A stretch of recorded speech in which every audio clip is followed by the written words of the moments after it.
here, because actually we are working with all three of them, and you could actually ask yourself why we do that. But let's first let them introduce themselves.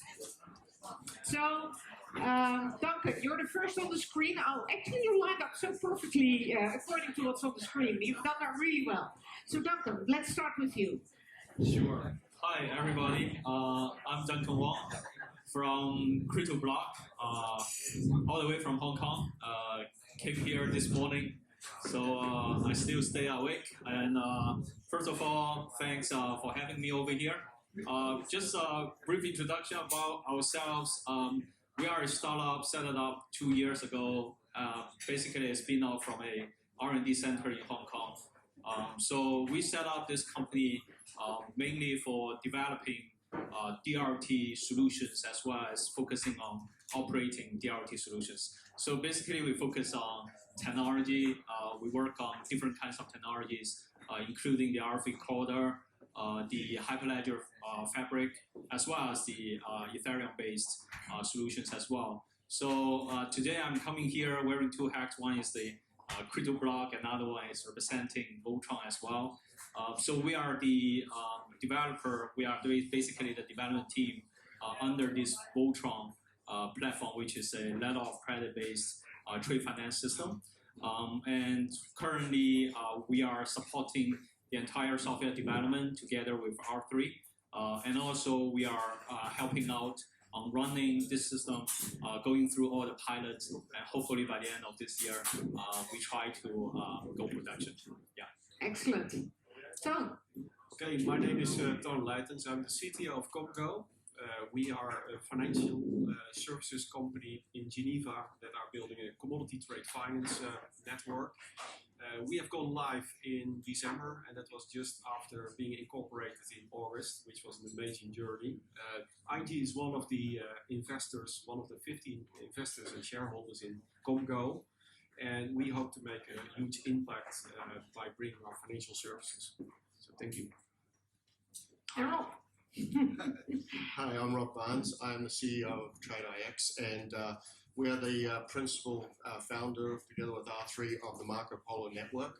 Our total focus is on the network itself. It is based on Corda and is an open account trading network which incorporates large corporate supply chains in the interaction of commercial documents, purchase orders, invoices, ASNs, etc. And then layering in financial services of our member banks. We have approximately 25 banks inside the consortium right now, which is rapidly growing. And what's more impressive to us is the number of large corporates that are actually joining Marco Polo as we speak. Great. Well, thanks so much. So let me now start with the question that I'm always getting, because as IG we work with all three of you, and people are asking me, why do you work with all three? Are they not in some shape or form competitors of each other? So what is your view on that? Duncan, let's start again with you. Are you guys competitors? And then how do you differentiate yourself? We are fighting against each other. We are competitors, definitely. We have some of the features shared. We are also having some of the missions or visions shared. But I would say we are more like collaborators in the long run, because actually we are all working on global market, and we are actually addressing different things. For example, Voltron is focusing on letter of credit at this moment. And also we are thinking of ourselves as providing an open platform for the corporates to carry out the letter of credit in a very efficient and effective way. So I believe down the road we are going to have a lot of collaborations with other consortia for basically bringing more values to our end customers. They are corporates. And also those banks, for example, ING is part of all these consortia.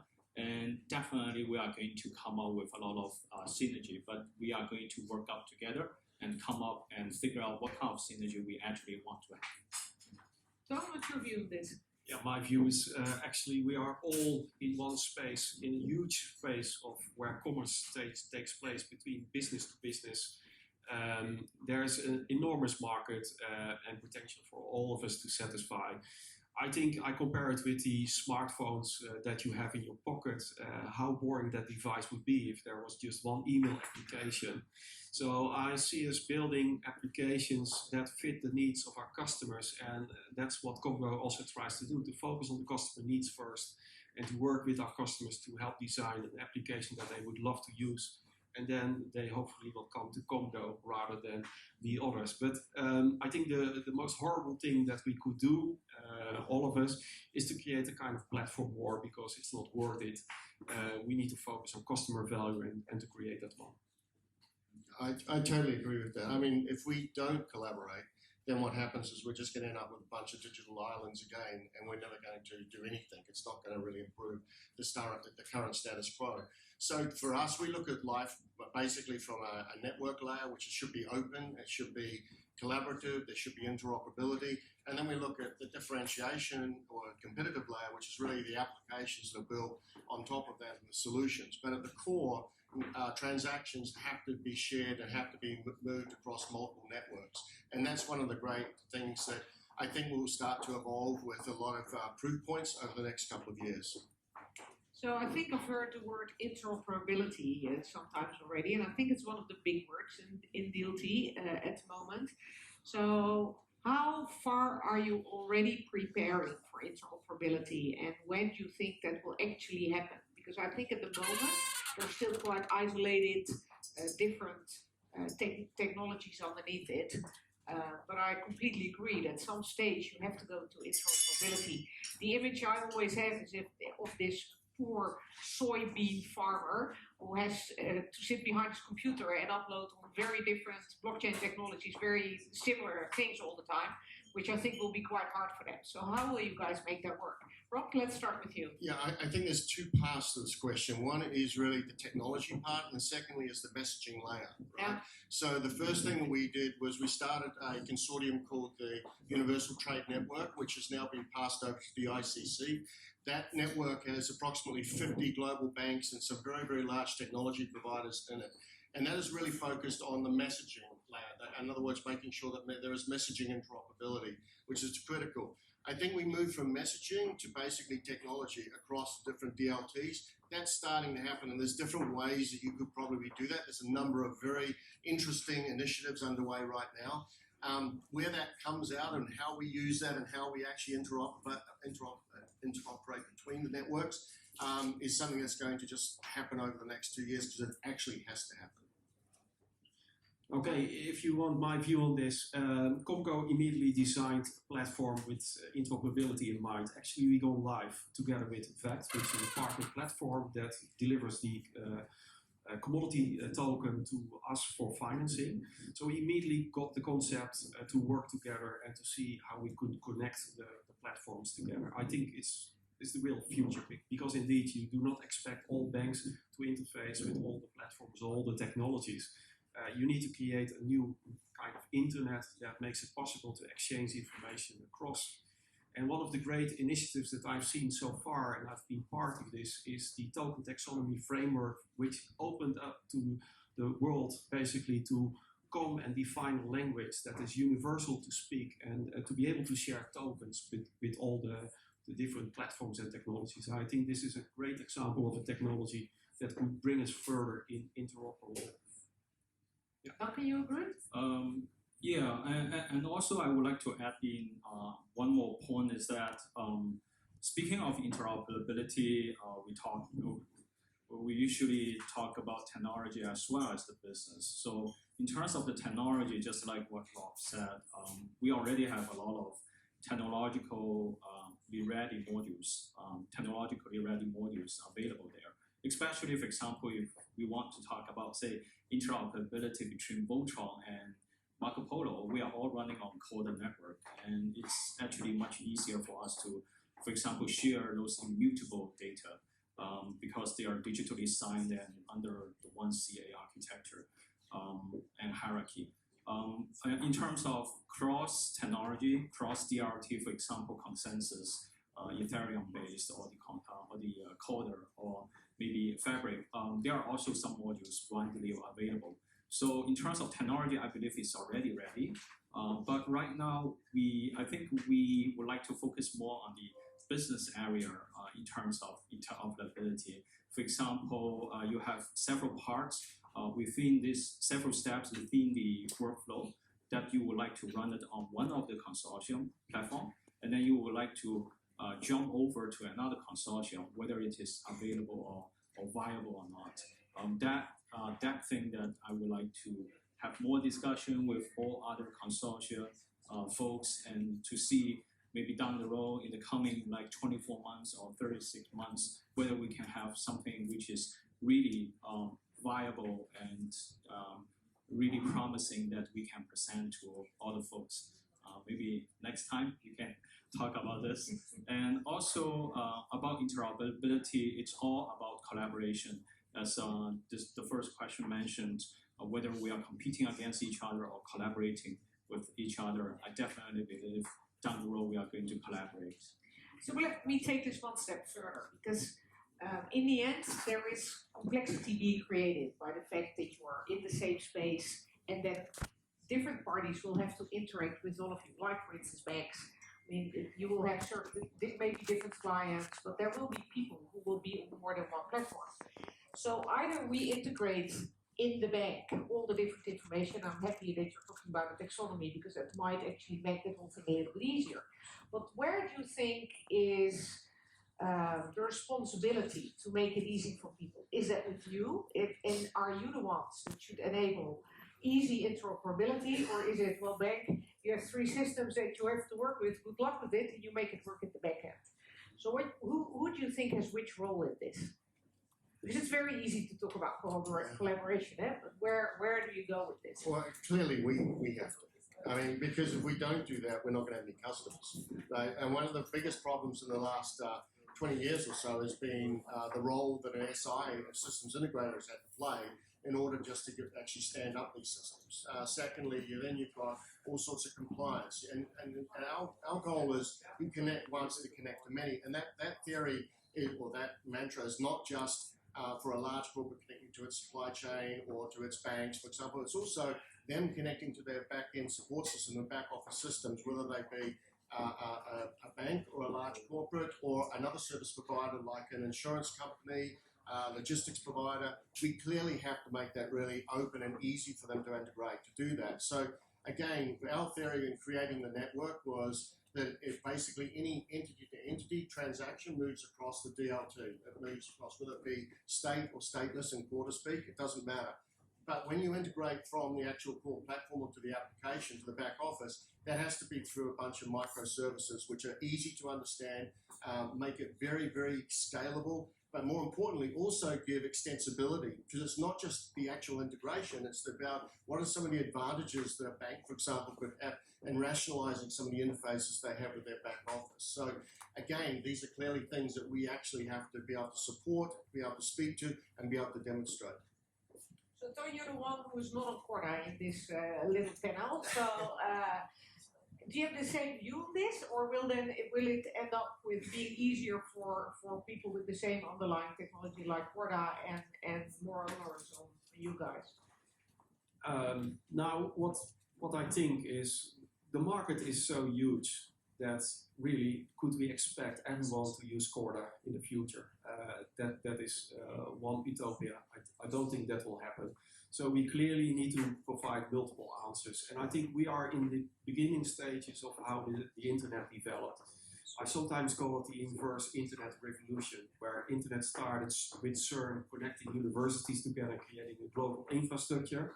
Then suddenly corporates tried to think of that as a very useful construct and want to tap into that. They created islands, pockets of information that they called intranets, and eventually they interacted with the internet and become like a global infrastructure. With distributed ledger technology, and Ethereum is part of that, because that's the family name, blockchain is simply part of it. You have like the opposite. You have created pockets of information that are DLT islands, and what we need to do is to connect the dots really and define that infrastructure, that new internet that connects all of these bits together. And I think I called it out once. The total taxonomy framework is one example of an attempt to do that. And what you need is to reinvent the email addresses in a way that would work and make it very logical for companies to participate. So I think we are heading towards that future, and I don't see an obstacle in connecting to Hyperledger and Corda from where I stand. That's how we designed ourselves. That's great. So let's move on to the next sort of subject, because obviously you need loads of clients to make this successful. And clients will be banks, obviously, but also if you're a platform, you need the other side as well.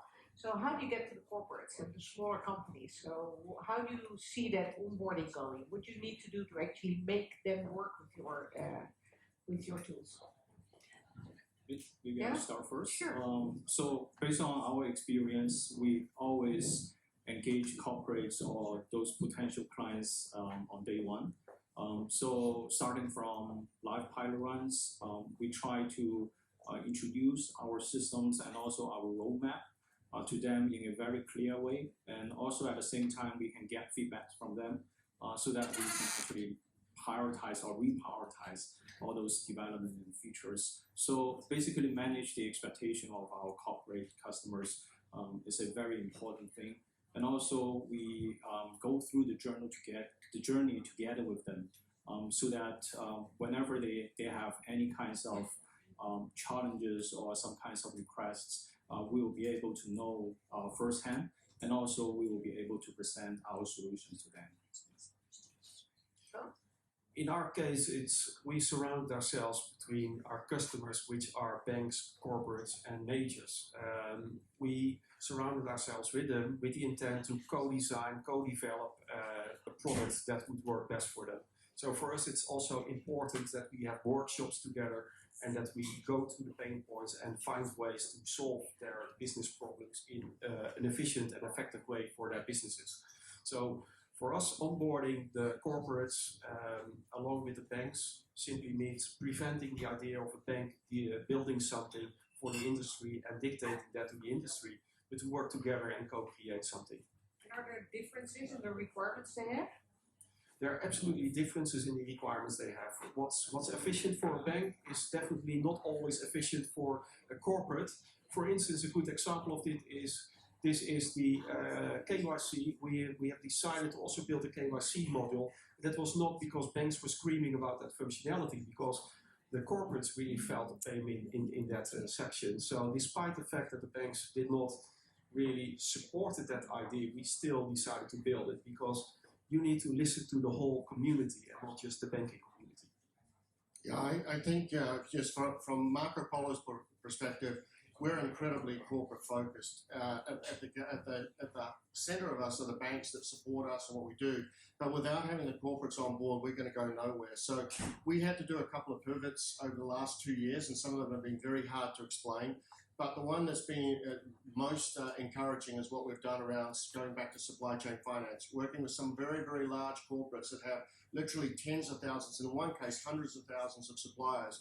And they want to be on board, and they want to be able to, for example, do something similar, like use the technology to make sure that their vendor master data is always in sync with their actual supply chain. Because believe it or not, they also have KYC issues. So it's not just the domain of the bank these days, it's everybody. So doing that, we've actually multi-layered on the onboarding, which can start with the corporate and then move down to the various participating banks. The second thing is that the corporates actually really want to have a multi-bank solution, right? They want something that they can access many times, which then of course comes back into the collaborative competitive situation, which is why we always talk about things being at the network layer, and then the app layer is something that the bank needs to actually then design more and more feature functionality themselves, which they can go through the network to access the corporate. So onboarding is massive for us because we're building ourselves to scale to millions of businesses, not just a few thousand. So I think it is actually interesting that you really have the challenge of onboarding so many smaller companies. So how do you deal with that? I mean, you can ask the big companies to invest in technology and to invest in teams, but smaller ones, that's different, right? Yeah, it's really different. So we've been collaborating with Microsoft on this a lot. So we've been using, one of the things we don't want to do is share information in the clear. So we've been working with token invites, etc., which basically invoke a node, which is which is the client, a small supplier that's doing maybe 4 or 5 invoices with somebody like Daimler would never even know they have, right? But by building the technology into very simple to use user experience for those suppliers and being able to scale that from the very smallest to the very largest client is really important. I can give you a really good example. One of the very largest corporates, huge corporate, turned around to us and said, look, we're maintaining EDI links and old ways with our direct material suppliers because we have to do this because there's no way that we're going to share this information in a destination platform where somebody else has access to our competitive information like purchasing cycles, pricing, etc. But we don't like doing this because it costs us a fortune to maintain it. We came along and said, well, what if we could go from the very smallest supplier to the very biggest supplier and have an infrastructure and network that would support that?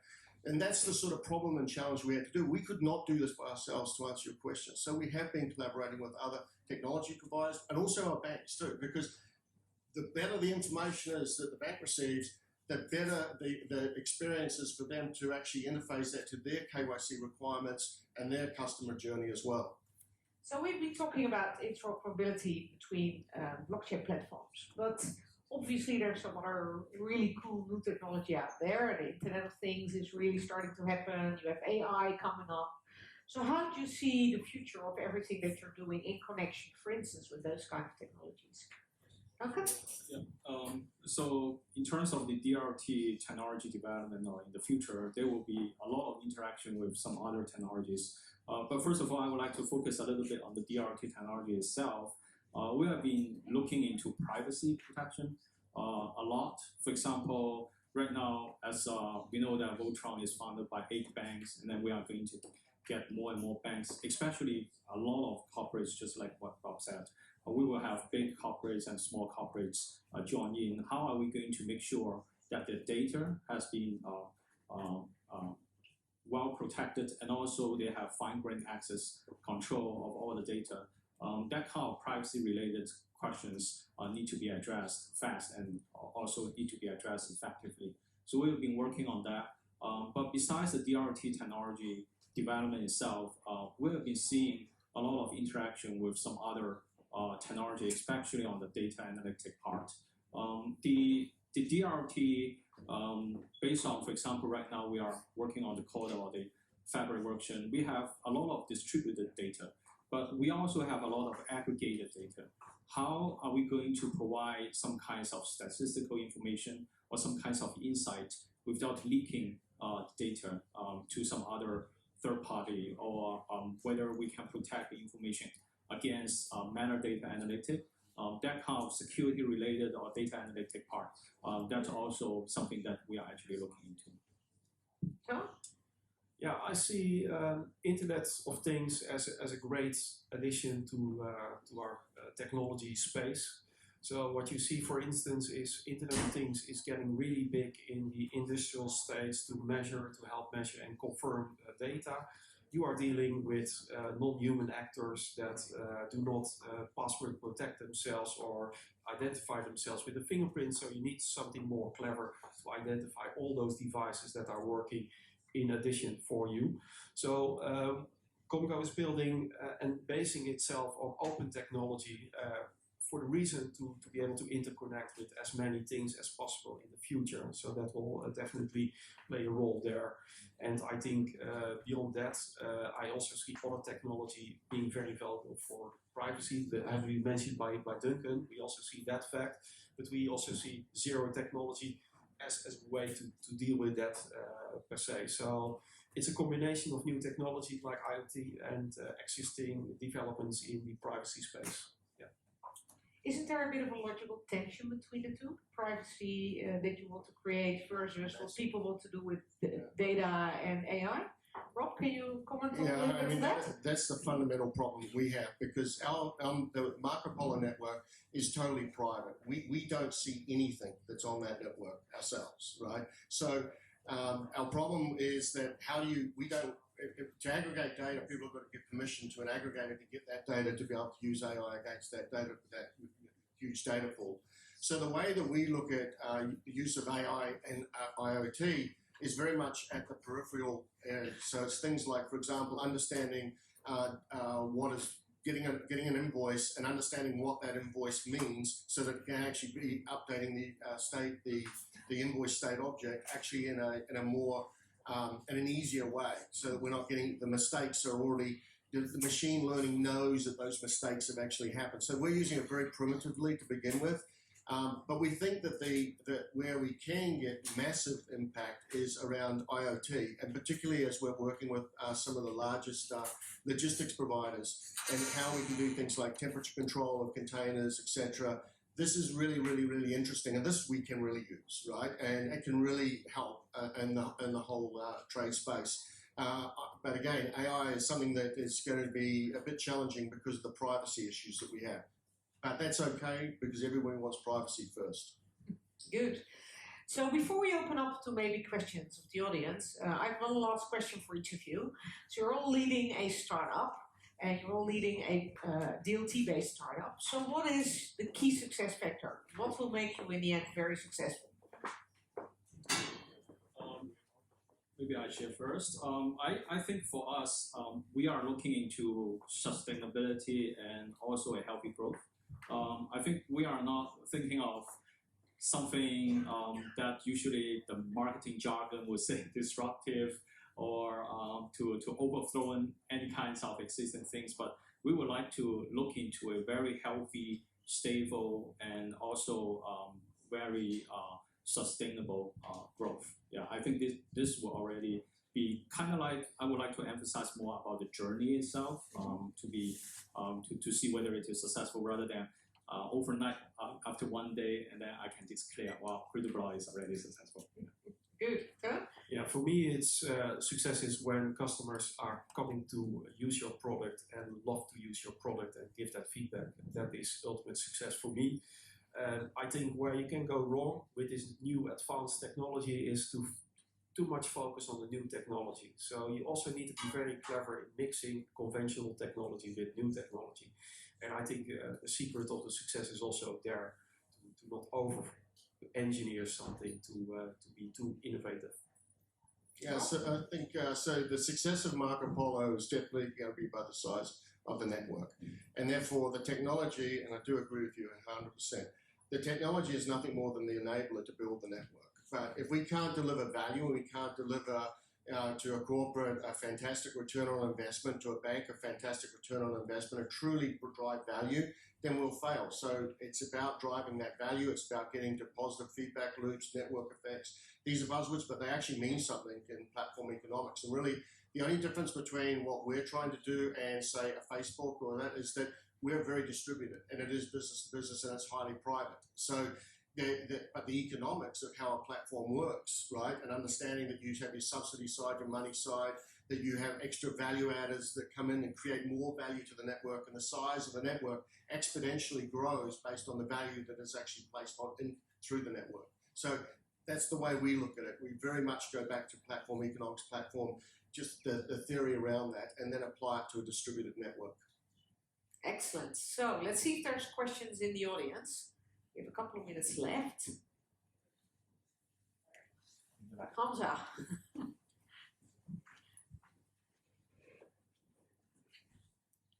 This is a question for the more commodity side, because commodity is really global. So I was wondering whether you're dealing with sugar in Brazil or potassium in Russia. Are there certain nations or regions which are more willing to adopt the blockchain compared to others, or is it globally good or globally difficult? Any of you want to comment on that? I think by nature it's global, but if you look into details, definitely different regions or different countries will have different kinds of rules or different way to do things. So according to our experience, it's definitely, I'm from Hong Kong, but basically the culture of Hong Kong and mainland China is already different. So we do the business in a very different way. And so definitely when we tackle these things and to make sure that all our customers are satisfied and happy with us, we definitely have different strategies to work with different corporates from different regions. Which one's the easiest? So it really depends on who you are from. I'm from Hong Kong. I grew up in US. So definitely the answer is there. In my case, I think we looked at the industry, and the industry was really serious in making a change here, because they were stuck in space and time for many of years, and they really thought, okay, especially with the upcoming regulations, they had to change, become more digital. So it's driven from their own ideas and their own field to improve their process in the industry. So I did not have a problem there. It's a global thing, indeed. You are working with global players, and they recognize that. And so far, no restrictions or constraints in doing so.